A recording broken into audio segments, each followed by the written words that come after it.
I am Dr. Lex Brown James, she, her, doctor pronouns. I typically come to you from Lenape land, and I am the current president-elect of AASECT as an organization. Thank you. I'm going to share a little bit about Dr. Levy Phillips, who could not be here in person, but did offer some information for this panel. And so Dr. Levy Phillips is an award-winning psychotherapist that has been practicing for over 15 years, is one of those LCSWs for all of the social workers out there, and leads a clinical practice in DC. They are also a certified sex therapist and also has multiple licenses across Maryland and New York, and so practices all across the coast. Most known for an amazing podcast where they talk about sexuality and disability and also access to sexual freedom and liberation work. Now, your panel will introduce themselves. They prefer to do it that way, and I will let them do that because we practice consent in all things. That being said, I wanted to share, and I was asked to share, why I wanted to moderate building a foundation of trust through surrogate partner therapy. Quite frankly, in our organization, we haven't always been the most welcoming to our practitioners who touch. We haven't always known how to fit them in and how to uphold them and hold them and keep them safe. And yet, we have always valued their work in some way, shape, or form. Right? We run to the Betty Dodson videos and we're like, hey, look at this! And yet, we couldn't certify Betty Dodson. Right? Yeah. Okay, I felt that. Yes, we know, we're working on it. But that being said, I wanted to moderate this not only to show that leadership is in support of our counselors, of our people who touch, of folks who have legalities against them, and that they're important. And also, some of these people are my favorite people on the stage that I get to work closely with. But that everybody has access. Everybody needs to have education. And that all practices are healing practices within our organization, and they are all valuable. So it was really important for me to be here today. So the panel will speak, they will impart amazing wisdom, and then we have a couple of helpers. Thank you, Katie, thank you, Danisha, for welcoming around, and we will control questions. I'm gonna do a gentle reminder here because we are all super duper professionals, that I want you to remove your critic hat, take that off for a little bit, and put on your curiosity hat. So we're asking for questions, not necessarily critiques of feedback, because sometimes those things get confused, and that's okay. You can share your critiques person to person, and they might be receptive to your feedback consensually. But to lean into your curiosity, jot down those questions if you have them. There's an amazing notes section in your app where you can start a new note. And you can also share those notes with others and download them for yourselves after you leave, so you don't leave the wisdom that you're getting here. So you can take that with you back to your own communities. And without much further ado, I'm going to turn it over to our panel.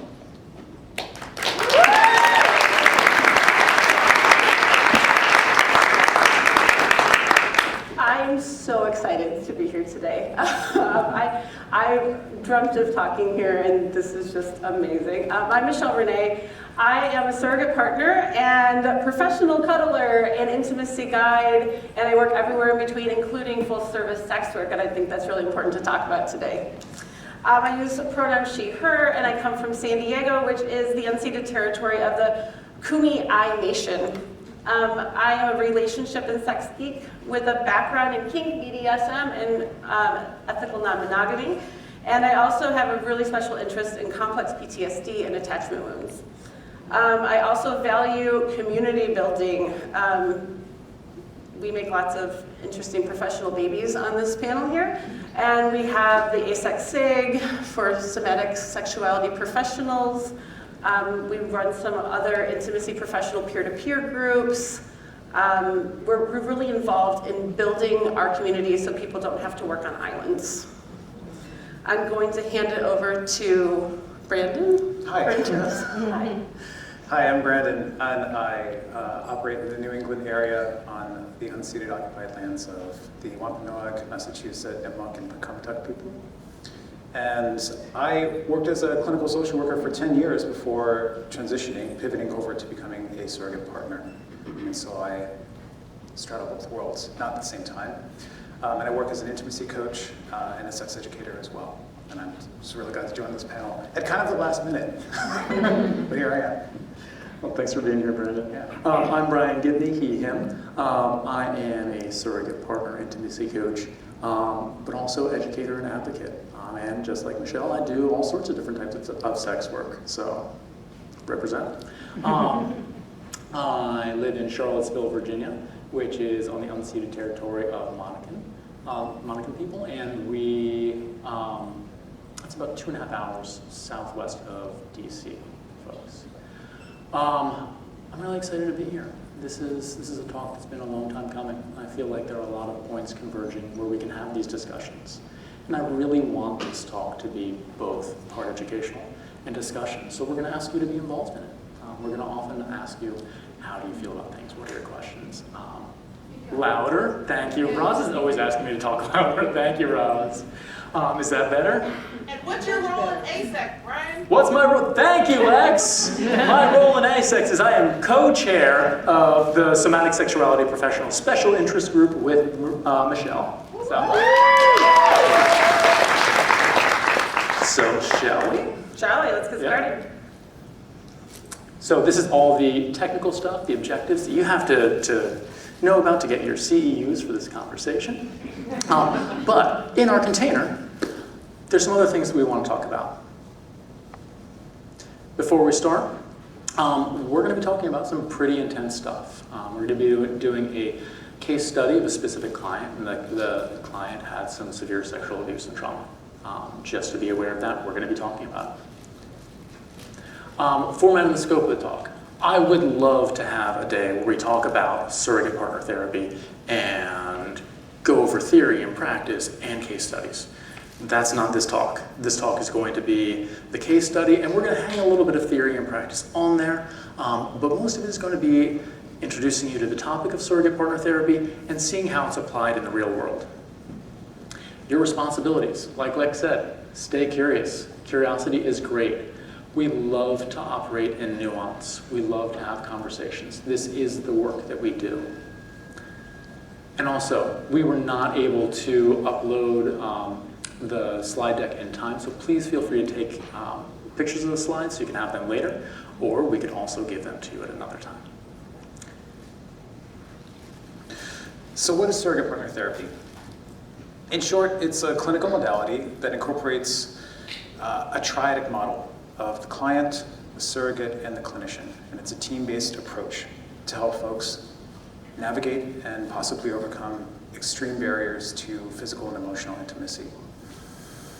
Holding the triadic model is probably the crux of SPT, and that's one thing that we do want to emphasize, even though we don't have the time to go into all of the historical background of the model and its formulation. This is one key feature that we want to keep in mind, that it is a triad, that there is a communication dynamic that happens in 3 ways, and that holding is part of what makes this work possible.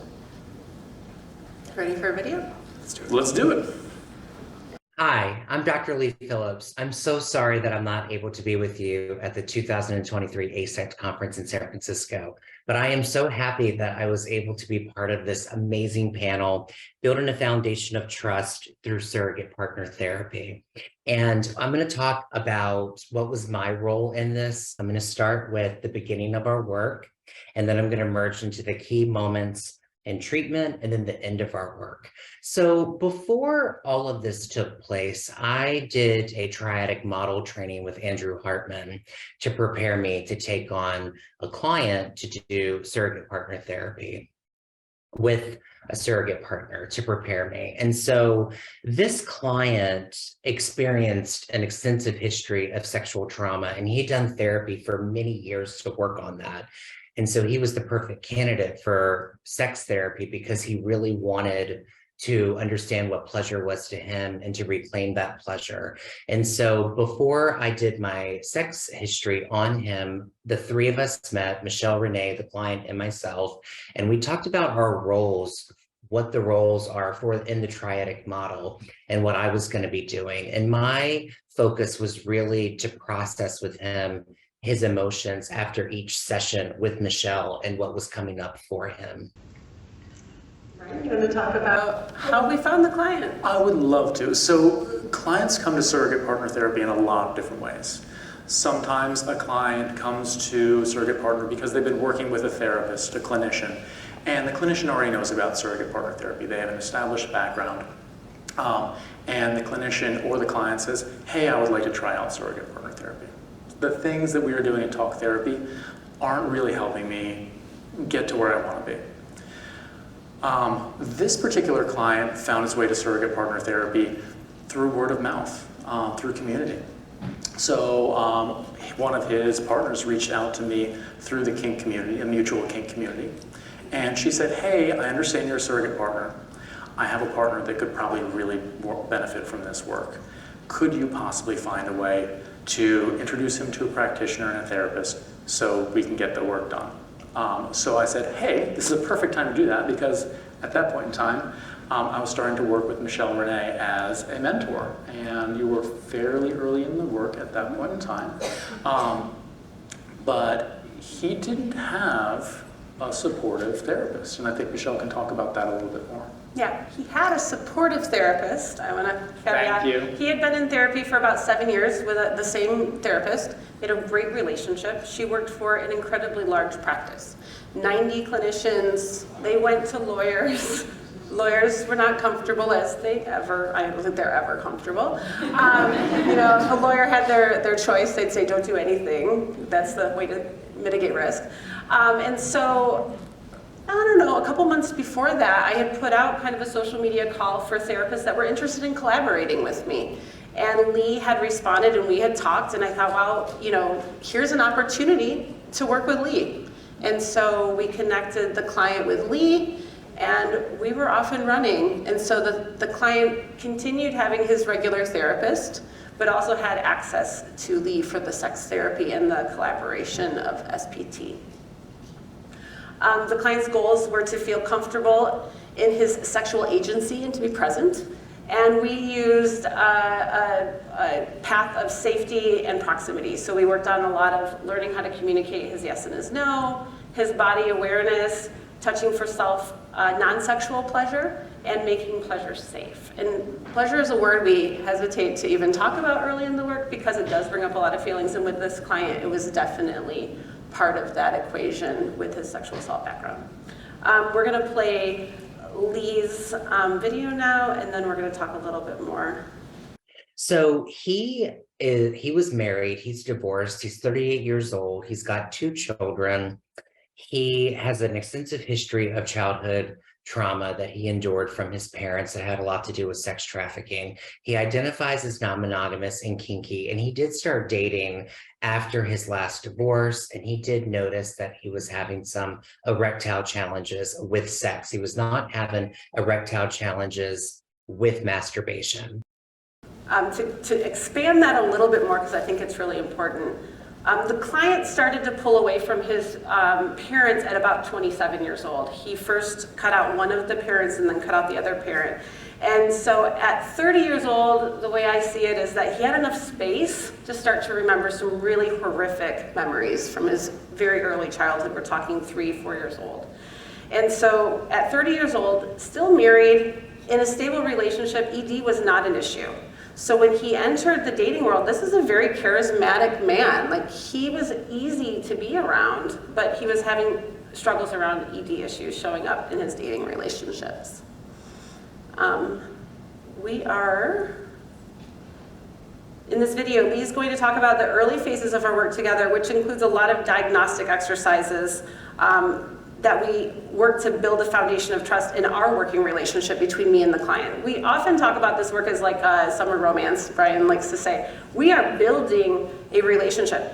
In this case, it didn't turn into like the romantic kind of relationship, but we were building a trusting relationship with secure attachment. So one of the things that we realized was how numb he was at the beginning of the work, and really unlocked some memories of abusive parents threatening to chop off his hands if he had misbehaved. And so that's why he had such a really difficult time warming up his hands. And so the surrogate, she found alternative methods of safe embodiment with music, and then he was able to process the trauma and access new somatic awareness by us doing some breath work. Because as he was processing this with what he was gaining in surrogate partner therapy with Michelle, it was just regulating his nervous system and he was being quite triggered. So we had to work on some somatic psychotherapy with each other where I gave him some grounding exercises.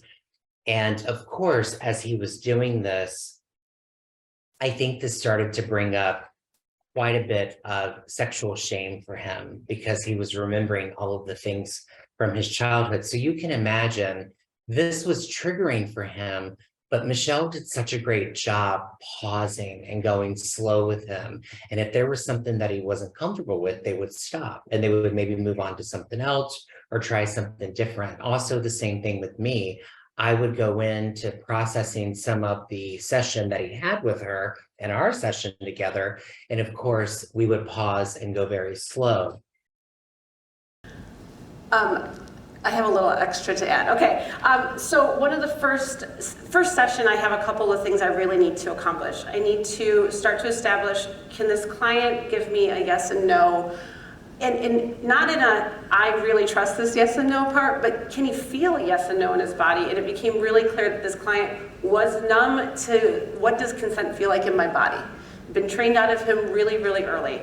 So the other thing I tried to really cover in the first session is waking up the hands from the wheel of consent, or also known as sensate focus with objects. And I gave him the instructions. We went through a few rounds of it.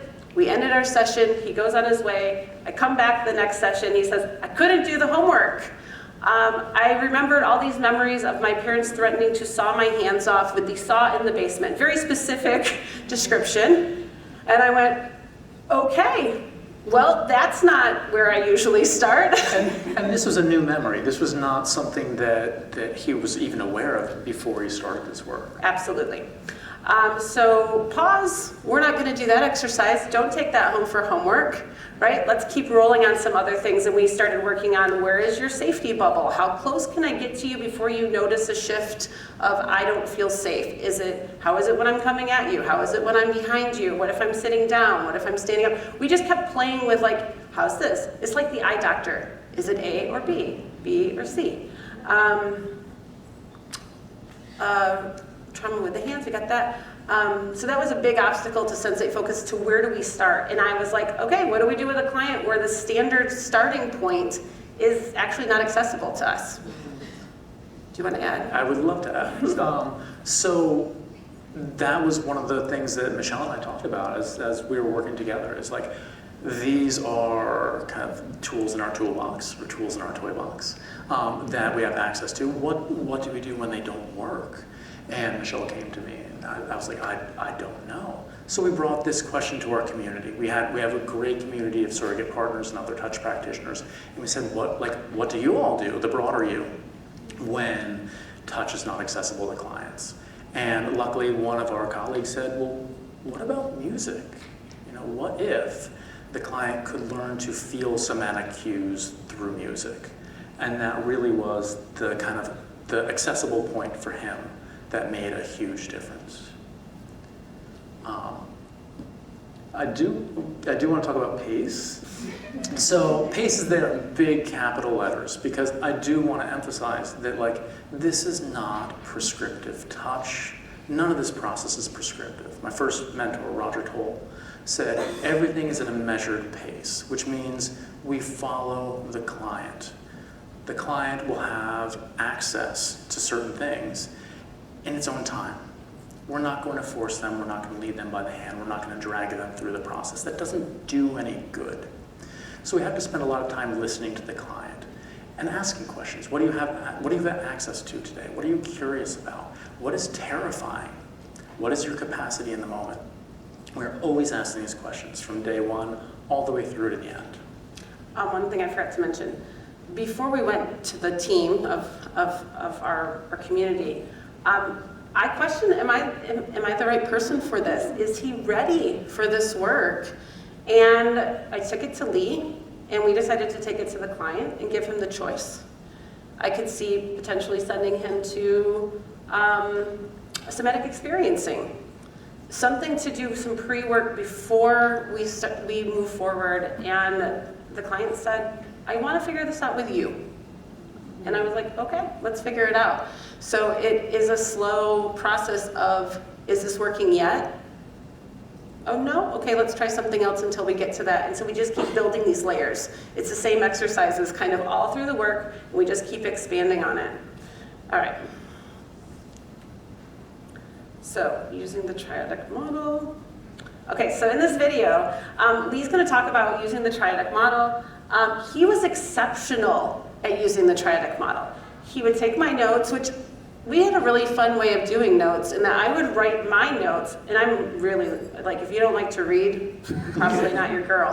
But I want the clinician to know exactly what happened in session, and it is also probably the reason why I hate writing notes, because it just takes a long time.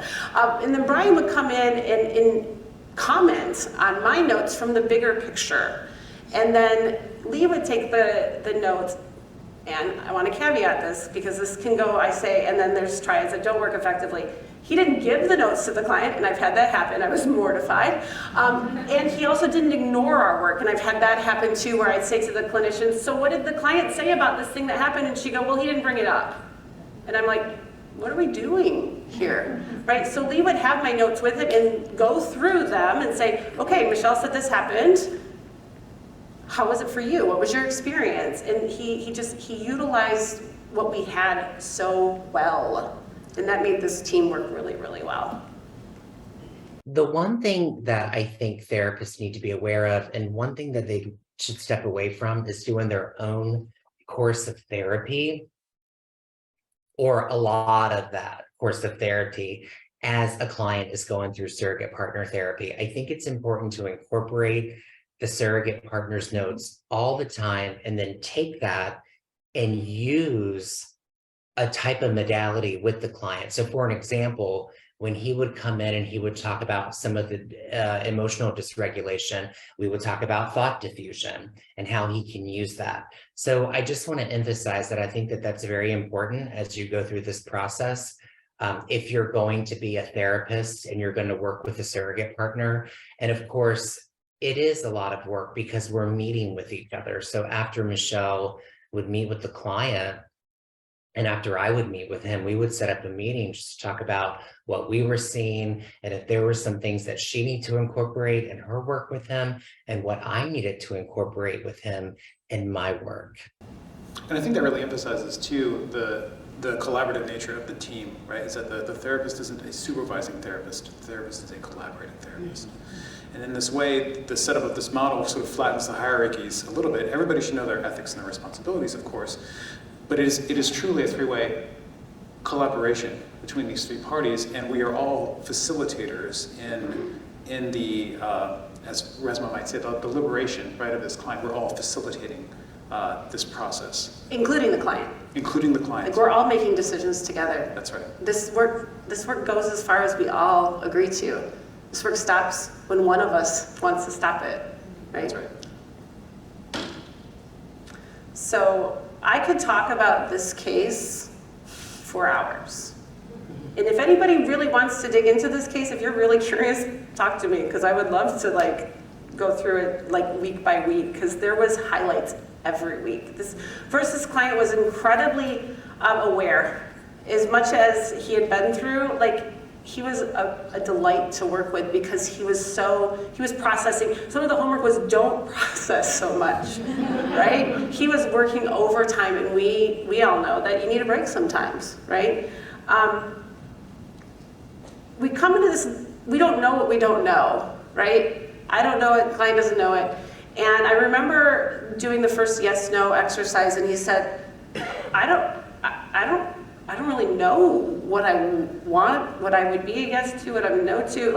It was this realization moment where he's like, I've never known, because I was never allowed to know, right? And so he was numb, incredibly numb, and he didn't know how numb he was.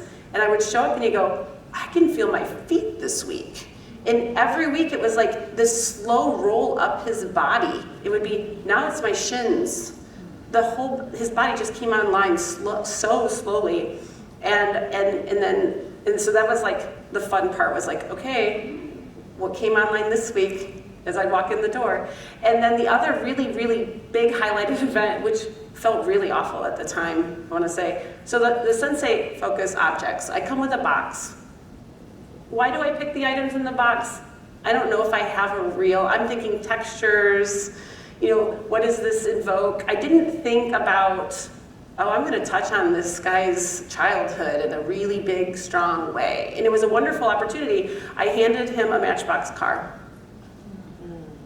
And suddenly,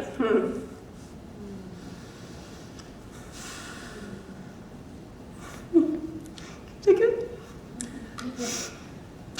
Suddenly his childhood started to come back online, and the memories that he had buried and repressed came back. Things that he hadn't been able to recall in talk therapy. Because of that tactile cue came back. And he became very acutely aware of the things that were done to him. Often when we're doing this work, we are holding space very intimately with clients. The relational barriers, the professional barriers that you as clinicians have with clients are very different for us. We are right there with the clients. So we are feeling their feelings in the relationship very acutely. The great news was we got to keep coming back to that toy and see how it would change for him as he got to process his grief with his therapist and with me and in his, you know, regular life. So in this video, Lee's going to talk about a kinky pool party, and I need to give you some context. The client had a really rich community that happened to also be kinksters, and I resonate with that. And so we also had to have one of those plans of like, if we show up in the same space, what are we going to do? And so he went to a kinky pool party and was incredibly triggered, but he had the tools to take care of himself. And he saw some people playing in the pool, and he removed himself from the event. And he followed up with his friends that were there and the people that were participating in the scene. And he needed to know, was there consent? Like, this brought up a lot of feelings from similar pool parties when he was a child and being trafficked to his parents' friends. And he's such a resilient person. He went back to experience it again and see how it would change. And it was an easier experience for him, and he just kept treating life that way. Yeah, it's really good. So Lee's going to mention the pool party, and now you have a little bit of context, and then you guys will have some. So one of the things that I thought that Michelle did such a great job of is that she was able to build on each exercise. And as she built on the exercise, he would come in and we would process that. But remember, I would keep some of my other clinical interventions that I use in therapy when working with sexual trauma, particularly really the grounding piece. Especially when he was going into a new environment, like if he was going to another kink event or a kinky pool party, which he had gone to again, and he felt more comfortable because he was able to really verbalize what he wanted to do there and what he did not want to do there. So really being able to own his boundaries, I think is really nice. A lot of things that I tend to notice also with sexual trauma can be fawning. So when, when we have the stress response that happens, we've got the amygdala in our brain, that's that smoke alarm. And what it does is we can go into fight, we can go into flight, we can go into freeze. He's experienced all those, but I think he was able to become more aware of those in his body. And he was able to pause and decide, okay, I don't have to run out of here. I don't have to freeze. I can set boundaries. I can give consent on what I want for pleasure.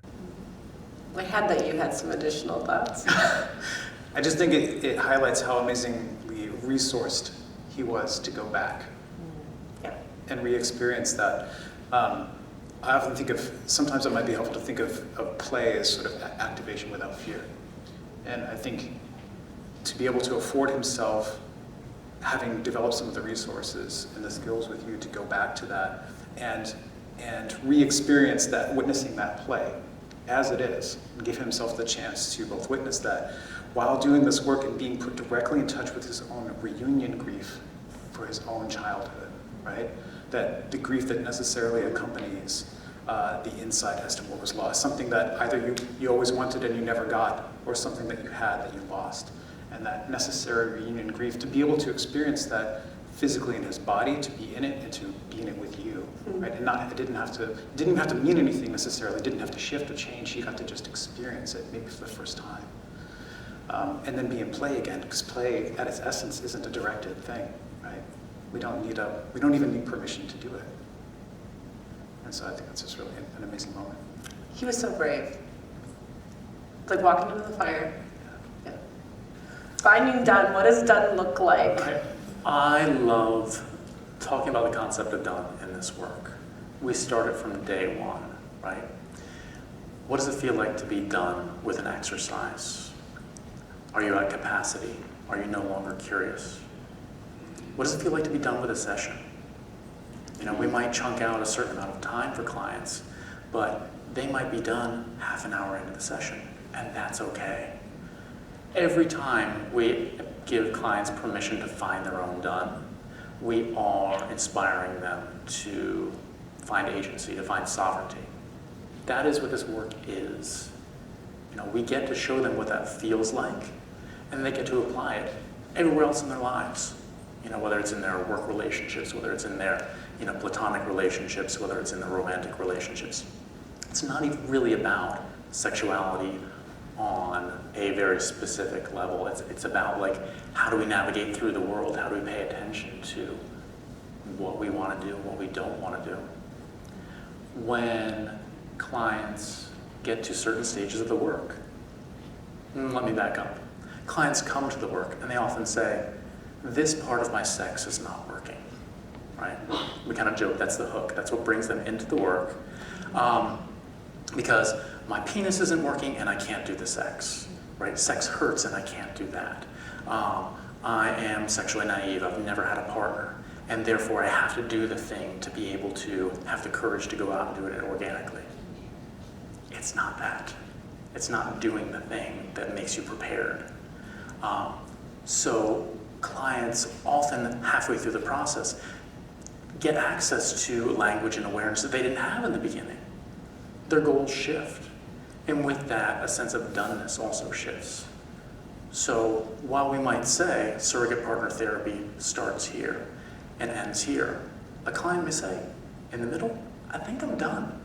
I think the barriers to whatever happy, healthy life I have with my sexuality have been lowered enough that I can do this on my own. I don't need help from you anymore. And that is a glorious thing when they say, I don't really need you anymore. So I'm also a professional cuddler, and I bring cuddling of some sort into my work as soon as we have a confirmation that I can trust the client to say no, or they ask for it. I always say, you can ask for touch at any time. I'm not going to offer anything until I know that you can give me a no, because your yes doesn't mean anything, you know, until you can. So we had moved from, like, sitting next to each other on the couch, from, like, way across the room to, like, a little closer. What if our thighs touch? Like, you know, just very, you know, bringing it together. So the last session that we had, I did not know it was going to be our last session. We had worked up to the point that we were going to lay in bed, we were going to spoon. And this was a triumphant moment. This is where I start with Cuddle clients, right? And here we have been working at this point. I think I figured out, I was like, I'll get to this later. But it was quite some time. And so I was very excited. And so we did like 10 whopping minutes of spooning. And he says, so I want to talk about the next stage of the work. And I'm like, oh, we are so far from the next stage of the work, right? And I said, okay, do you want to talk about that in bed? Or do you want to go back out to the sofa? And he said, let's go to the sofa. So we moved out to the living room, and I said, well, so then when we get to the next stage, it would look like, you know, we'll be able to take our clothes off and talk about body image, and we'll have access to more touching that we don't have access to now. And he just goes, yeah, I think I'm ready to start dating again. Oh, okay, great. We should talk to Lee about that. But before I go, so I have these really sexy, savvy people in my life, because, you know, most of the clients I work with are not looking to go to sex parties and run in the kink world, and I don't get to utilize that part of my toolbox that much. And I said, I have this colleague who talks very often about how he goes to these sex parties and he knows that the first time he's with a new person, his dick's not gonna work. And he just lays it on the table, not really the dick on the table. But he brings that forward very much leading with, this is what you should expect. This is what I expect, are we cool with it? And I think a lot of times people think, you know, the sexually savvy people, their dick always works. They, you know, everything just falls in line the way we see it in the movies. And I wanted to give him some modeling of, like, you can show up in these spaces and not know how your penis is gonna show up. Did I mention I'm the creator of Soft Cock Week? That's a sidebar. So that was like a last, hey, while I send you out, let me give you this last little gift of like, here's how you talk about it in these spaces that you're about to walk into, because I didn't know we were gonna be ending our work that day. Like that was really a really wonderful surprise. It was great. So Lee's gonna talk about his side of it. When I knew that surrogate partner therapy was done was when he came in and he mentioned that he felt he was really able to gain the skills and knowledge in terms of what was pleasurable to him just with simple touch, and that he did not need to go further into any sensual things with Michelle, that he felt like he really gained what he needed in terms of really being able to set boundaries. Because I feel like that's one of the hardest things that people have when it comes to trauma. If you grew up in a home where there were no boundaries, and then it was fueled by abuse that he endured, he didn't even know what boundaries were. And so we really had to work on that quite a bit in therapy. So, case closed. Or is it? Right? So you all want the stats. We always want the stats. We worked together for 13 sessions over 8 months for a total of 31 hours. And our sessions lasted anywhere from 90 minutes to 3 hours at a time. Capacity. In this work, when people say, how do you work? Like, and I'm like, I don't know what you can hold until we get a little bit of time together, and every part of the work is gonna feel different. My hunch at the beginning of this, when Brian brought me this case, I went, he just needs to know what it's like to feel safe in his body.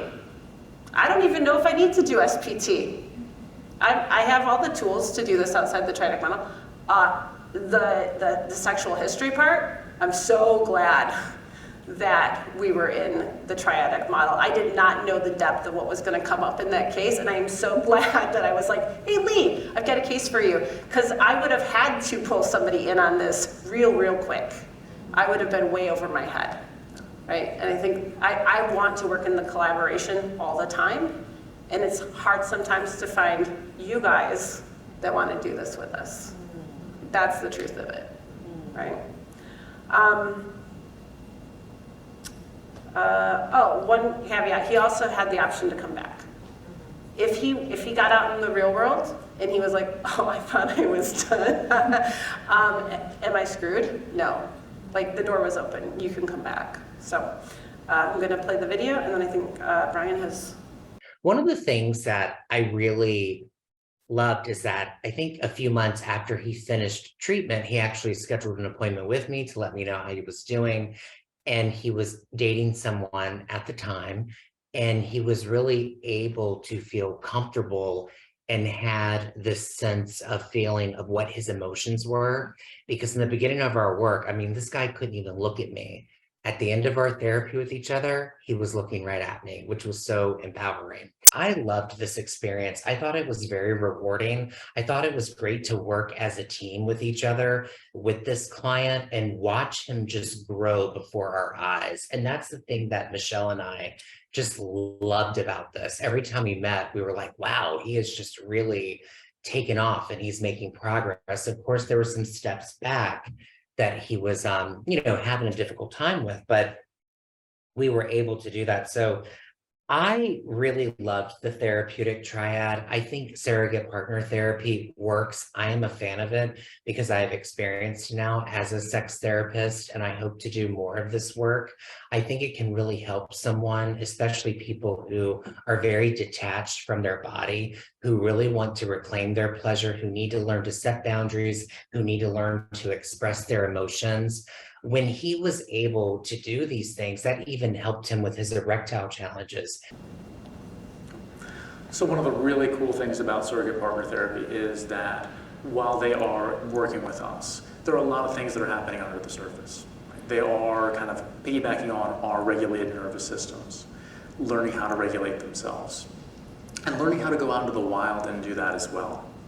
One of the things that Andy talks about a lot in his classes is generalizing surrogate partner therapy. How do we take the lessons learned in this very contrived, safe container and then apply that to our outside relationships?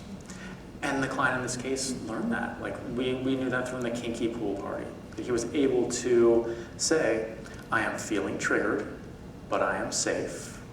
I'm going to use the skills that I've learned in surrogate partner therapy to go back and be curious, to communicate with the people that I was worried about, with the party hosts, and then able to finally close that trauma loop for himself. He also, I also got a follow-up from him after he had talked to Lee, and he said, you were right, I really need an emotionally intelligent partner. Right? Yep. We level up. We level up. It emphasizes also the importance too of the therapist involved who continues to work with the client after the surrogate leaves the picture for a number of reasons, because the arc hasn't finished. The role of the surrogate might have, but generalizing all of that learning and all of that experience to across their domains of life, to being there to support them through the ending of a relationship. How many times do we have the opportunity to process in real time a deliberate end to a relationship? Right? That we knew we entered had a beginning, a middle, and an end. And that time has come, but to actually navigate the termination of that in real time with the client, that's where the therapist is really crucial in holding that. My message to therapists about working with surrogate partners is that it is a team effort. I think the one thing that we can get so caught up in is doing our own work with clients, which I completely get, but this is a collaborative approach. So if you're interested in a collaborative approach and you're wanting to work with a surrogate partner, I say go for it. But I will emphasize again, like I did in the other videos, is that it's very important to really incorporate the surrogate partner's work into your work with the client, because you're really getting to see the big picture of what they're experimenting. If you just incorporate your own type of therapy for sexual trauma and you're not incorporating that work, that's going to be more difficult. We're going to see more disconnection because the client is able to take the feedback that you're working with them on into their session with the surrogate partner. And when you meet with the surrogate partner, you really want to be able to talk about their work and what was coming up with the client. So if you ask me, I am a huge fan of SPT. Edits are weird, right? So I think we want to end with like kind of a rhetorical question. What would this case have looked like without surrogate partner therapy? How would you have handled this case, and how would you have, gotten to where we were able to get to? And I think almost a more efficient time frame, because how would you pull that stuff out in talk therapy? So I think I'm gonna throw up, well, how do we want to do this? Do you want to put our final screens up so they can take pictures and then we can finish with Q&A? Yeah, so let's really quickly go into some resources and contact information. So because you don't have access to the slides digitally, we do have this. There's some wonderful resources that are available to you as clinicians. So Surrogate Partner Collective is a new organization for surrogate partners. They have great resources. They're starting to train new surrogates, and we'll be hearing more from them. They also have trainings where you can get AASECT CEUs. AASECT has the Somatic Sexuality Professional Special Interest Group that's chaired by myself and Michelle. You can contact us at somaticprosig@aasect.org. And historically, IPSA, the International Professional Surrogates Association, is also a good resource. The Embrace Resource Group, which is located in the Mid-Atlantic region, its aim is to provide more resources for therapists as well as surrogates. And Michelle and I, one of the professional babies that we have, are the East and West Coast Intimacy Professionals discussion groups, where it's a very informal discussion group where you can talk to full-service sex workers, professional cuddlers, sexological body workers, surrogate partners, talk about how the work they do can affect clients and talk about how you can access professionals that you might not be aware of. And finally, here's our personal contact information. Okay, now I think we're ready Yeah, for go for it, Lex. questions. All right. So, Oh. I mean, I'm usually really loud, but In another life, they call me Outburst. And also Boom. But that being said, thank you. Let's thank our presenters.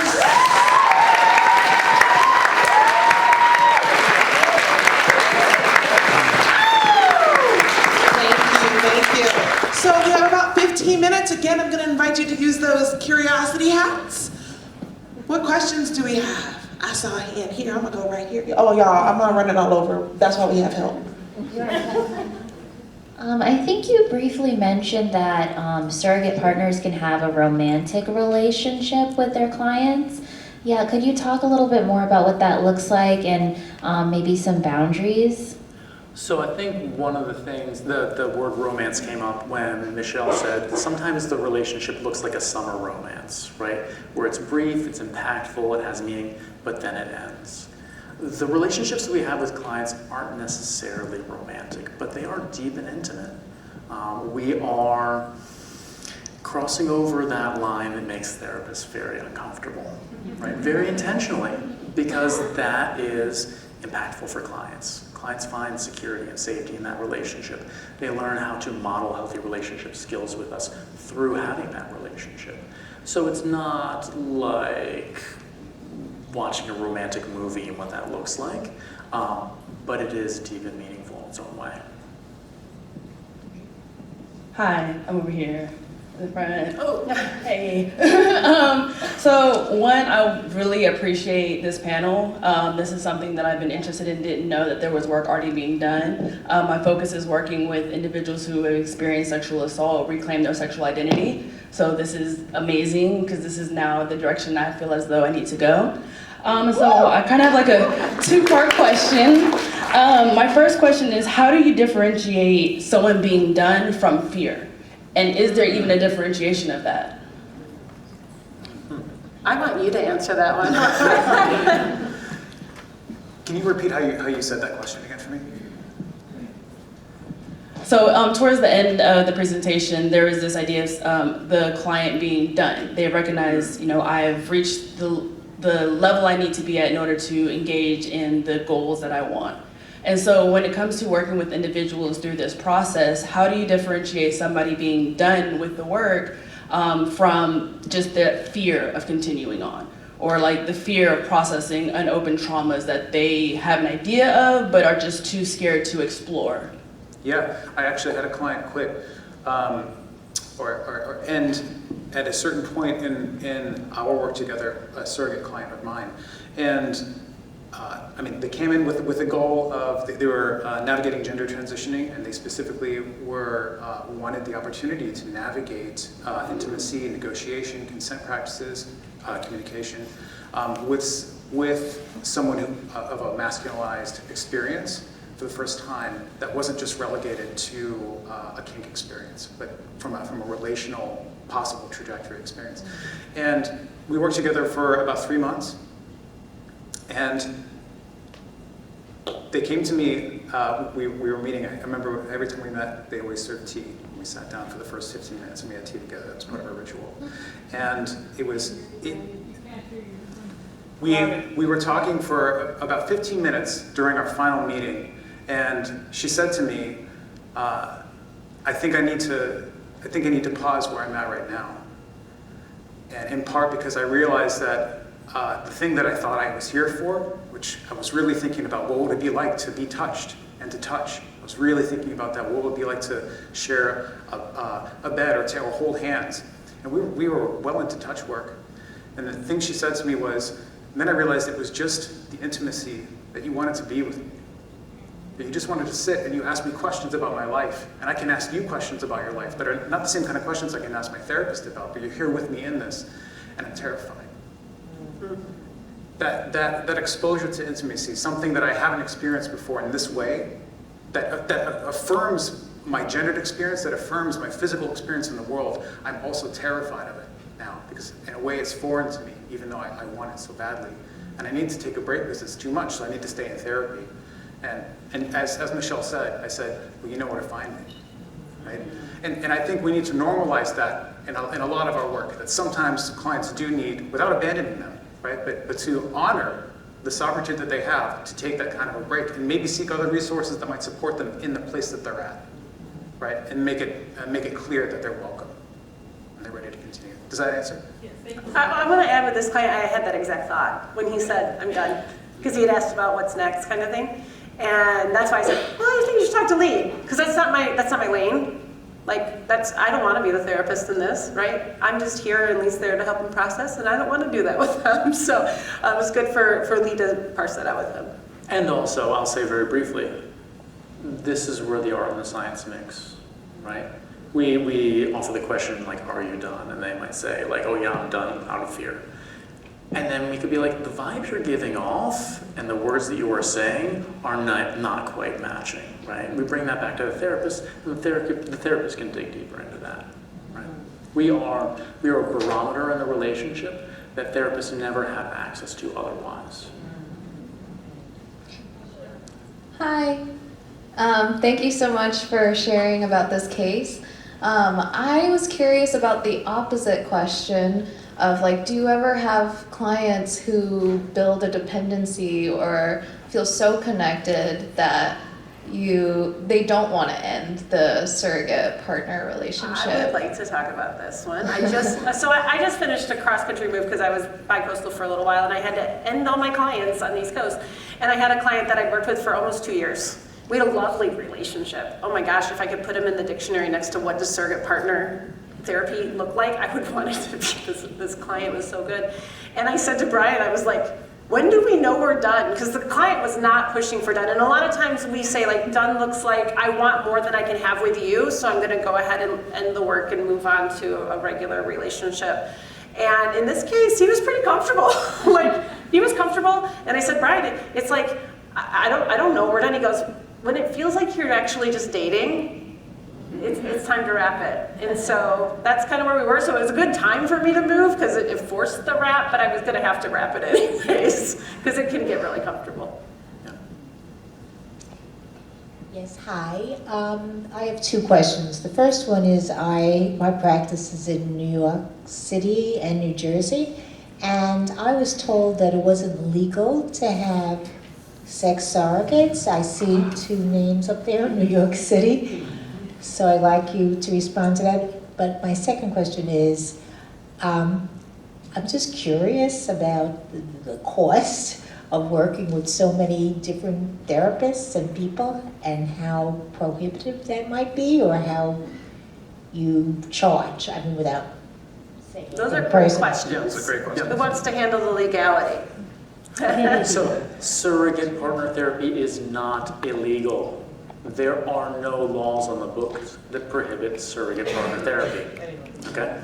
So people often conflate surrogate partner therapy with prostitution laws. And we can spend all day talking about touch work and the criminalization of touch work. But for surrogate partner therapy especially, because any touch, even erotic touch, is under a broader therapeutic context, the exchange of money is not for that erotic touch. It is for the therapy work. So, because the legal system works the way that it does, it's fine. The business end of it is for therapy. The therapy may or may not include erotic touch. And the pay doesn't change. The cost does not change. We could be talking about, I don't know, we could be doing, touching Hot Wheels cars. It's going to be the same price for the work as it is if we're teaching them something on the erotic side of that. So it's not, here's $200 and I'm going to get a blowjob today. Not going to happen. Not going to happen. That's the difference. As far as how much does this cost? Unfortunately, this is not covered by insurance. If the client is fortunate and has insurance and a therapist that work together through insurance panels, that part can be covered or partially covered. The rates really vary, but there's kind of a idea. I think people are running in the $200-ish an hour. We tend to say look at the rate of therapists in the area. And we usually charge a little bit more than that. We can't carry the same kind of client load that you can. This is very taxing work. So usually $200 an hour is kind of like what we have done in kind of an informal poll of the folks around. What that means long term is that clients end up spending many thousands of dollars for this work. It is prohibitively expensive for some folks. This is where I like to weave in a shameless plug for the Embrace Resource Group. I'm going to back this up so you can grab the website. One of the efforts that we are doing through fundraising, and we have luckily been adopted by some wonderful people who are going to help us raise some money, is to create a scholarship for folks that cannot financially access this work, because it is a deciding factor for a lot of people. Another thing, So, real quick though. I'm going to interrupt you all. No, Okay. no, stop talking. Okay. Right. 1, you all are beautifully long-winded. 2, everybody hungry. 3, you have 3 minutes. So we have a question here, a question here, and a question in the front, and another hand. So I'm going to nip this shortly, and then you all can all just like bomb rush very politely and consensually with safe spacing. So we're going to wrap one here and then one here. And I'm going to ask our presenters, do the laser focus answer. Give them the laser focus. Thank you. I was wondering, I work with prostate cancer survivors, and so I do work with some clients that don't have a partner when they've undergone surgery and they're going through penile rehab, and they're very anxious about how they will pursue a relationship having this dysfunction after surgery. Yes. Yes, surrogate partner therapy is appropriate Will for that. it work for that? Yes. There are also other modalities that we will talk about tomorrow when we are doing the somatic sexuality professional special interest group lecture that includes other types of touch. 2:30. 2:30. Thank So I know it's touch, right? Like I know the in-person aspect, but I was also wondering about online or how that would work. Preferably not. Yeah. So that was a big conversation during COVID, right? And a lot of us were experimenting about like how do we do this safely? The question became how can we do this work effectively? The answer is kind of. And what kind of risk are we willing to take to do the work?